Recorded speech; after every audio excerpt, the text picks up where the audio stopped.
สบายดีมื้อนี้แม่นวันอาทิตย์ที่3ในเดือนมิถุนาอยู่หลายประเทศถือมื้อนี้เป็นวันพ่อฉะนั้นมื้อนี้วิไลวันจะมาสอนว่าพ่อแม่ลูกชายลูกสาวภาษาจีนเว้าแนวใด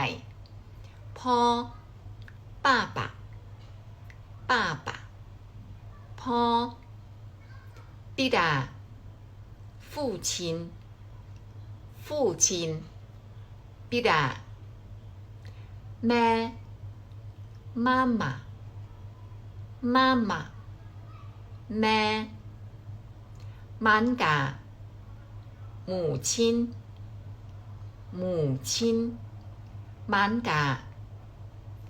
ลูกชาย儿子儿子ลูกชายลูกสาว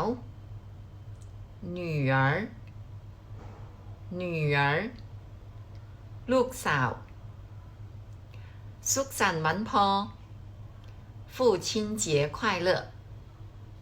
父亲节快乐สุขสันต์วันพ่อ